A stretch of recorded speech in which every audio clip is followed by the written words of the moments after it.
Conhecendo aqui um pouco o ciclo de vida dos fragments. Conhecendo um pouco o ciclo de vida dos fragments. Assim como as activities, os fragments também possuem um ciclo de vida. E nós vamos nos aprofundar agora um pouco sobre ele, porque é muito importante entender esse conceito. Então preste atenção. O nosso fragment, eles possuem os mesmos métodos de ciclo de vida das activities. Aqueles 6, se eu não me engano. Só que, porém, alguns não devem ser usados da mesma forma. Primeira coisa que você precisa entender. Todos os eventos de ciclo de vida da activity host do fragment serão passados para o fragment. Se você destruir uma activity, o método onDestroy da activity e o método onDestroy do fragment serão executados, beleza? Ele vai passar esse evento para o fragment também. Se você não sabe muito sobre ciclo de vida, não assistiu ainda a nossa aula, você pode assistir a nossa aula disso, é a live número 7, o link está nessa página aí, tem o link de todas as nossas aulas, você vai lá em live número 7 e depois assiste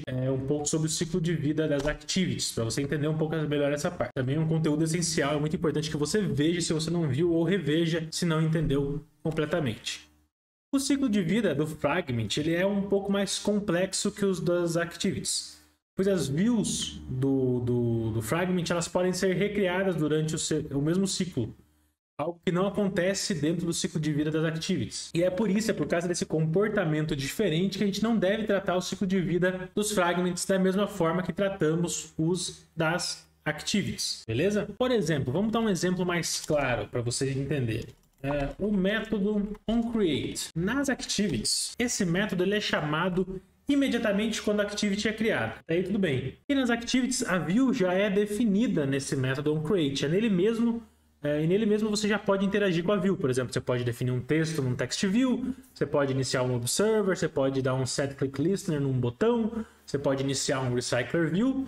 No momento do onCreate da sua activity, você já pode interagir com os elementos de view da sua activity. Nos fragments é diferente. Já nos fragments, o método onCreate ele é chamado também quando o fragment é criado, porém não é aqui que o fragment define o seu conteúdo e cria a sua view. A view é a interface. Por isso que você não pode tentar interagir com a view do fragment no onCreate. Se você fizer isso, você vai ter uma exceção na sua aplicação e vai dar um crash no seu aplicativo. Nos fragments, se contenha a apenas realizar lógicas que não envolvam a view. Ações como receber informações da activity, inicializar classes, esse tipo de coisa pode ser realizado no método onCreate do seu fragment. Tá, beleza, Kaique? Então eu não posso fazer isso no método onCreate. Onde é que eu faço, então, né? Nos fragments, você deve realizar ações que envolvam a view, né, a interface de usuário, apenas depois do método onCreateView ser executado.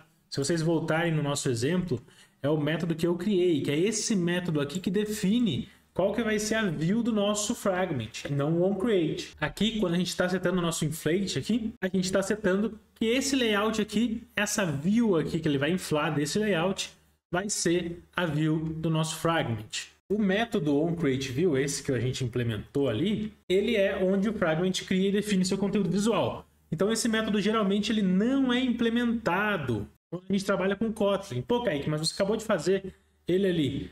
Então, existe uma forma mais fácil da gente fazer isso e substituir esse método. Geralmente não se faz muita coisa nesse método. Então você não precisa implementar ele direto. Como que a gente pode abstrair isso com a versão do fragment para Kotlin? Eu vou copiar aqui o nome do nosso layout. Eu posso apagar todo esse método aqui e simplesmente passar o nosso layout aqui. Olha só como fica mais limpo. E por trás dos panos, o fragment vai fazer a mesma coisa. Ele vai utilizar o layout que eu passar aqui no construtor dele como view no onCreateView, só que ele vai fazer aquilo lá por trás dos panos. Olha como ficou mais limpa a nossa classe. Limpamos um método que não precisava existir. Para garantir que você só vai trabalhar com a sua interface depois que esse método for executado, depois que o onCreateView seja executado, seja você implementando ele ou não, existe um método chamado onViewCreated, ou seja, quando a view foi criada, que é chamado exatamente após o onCreateView. Se eu vier aqui no nosso exemplo, vier aqui dar Alt Enter, Override Method onViewCreated. Aqui eu já tenho minha interface E aqui você pode alterar a view programaticamente se é necessário, setar um text view, setar um click listener, ou seja, é a partir da execução do método onViewCreated que você deve trabalhar com a sua interface e tudo que envolver, né, atualizar o conteúdo do seu fragment. É aqui que você vai definir um texto, um text view, iniciar um observer, definir um click listener em um botão, enfim, tudo isso que a gente faz com interface de usuário. Tirando isso, o que é legal da gente saber do ciclo de vida dos fragments? Vamos implementar todos os métodos para a gente conhecer qual que é a ordem em que eles são executados. Pode ser? Primeiro, a gente tem o onAttach. O onAttach não se utiliza, geralmente, então eu nem vou mostrar ele aqui. Você pode saber que ele existe, mas basicamente você pode utilizar o onCreate, que é o primeiro método que é chamado no nosso fragment, no nosso ciclo de vida do nosso fragment. Vou criar uma tag aqui para mim poder usar como log apenas. Depois, quem vai ser chamado vai ser o onCreateView, que a gente já viu, não precisa ser implementado, beleza? Depois do onCreateView, a gente vai ter o onViewCreated, aqui que você pode alterar a view programaticamente, que a gente acabou de discutir. Depois a gente tem o onViewRestore, que esse aqui é quando a view é restaurada. Ou seja, você voltou para o seu fragment, ele deixou de ser resumido, enfim. É aqui que você vai trabalhar com ele. Depois você tem o basicão de uma activity, então tem o onPause, onStart, onResume, onPause, onStop.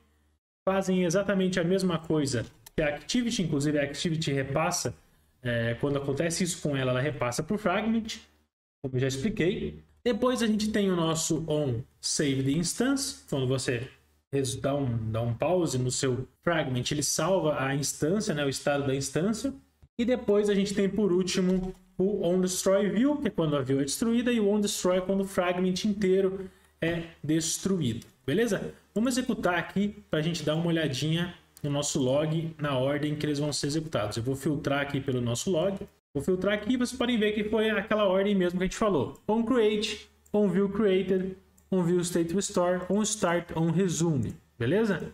Se eu vier aqui agora e sair do meu aplicativo, ele executou o onPause, o onStop e o onSavedInstanceState, quando salvou o estado da instância. Se eu voltar para o nosso aplicativo, onStart, onResume. Beleza? Se eu vier aqui e destruir, onDestroyView, onDestroy. Beleza? Basicamente a mesma coisa que você tem numa Activity, com alguns métodos a mais e com algumas utilizações diferentes, que é muito importante que você saiba. Um método extra que é bom você saber é o onInflate. Não vai ser executado aqui dessa forma que a gente está fazendo, porque ele só é chamado quando o fragment é inflado direto no construtor, direto no container, no XML. Construtor não. Utilizando o Android Name, quem é chamado é o nosso... Eu vou comentar esse código aqui para não instanciar mais programaticamente. Vou rodar nosso emulador e vocês vão ver que quem foi chamado em primeiro lugar é o onInflate e depois todos os outros métodos. Porque o onInflate ele é chamado quando é inflado no XML utilizando o atributo Android Name. Geralmente também não se utiliza para muita coisa. Esse é o ciclo de vida do nosso fragment.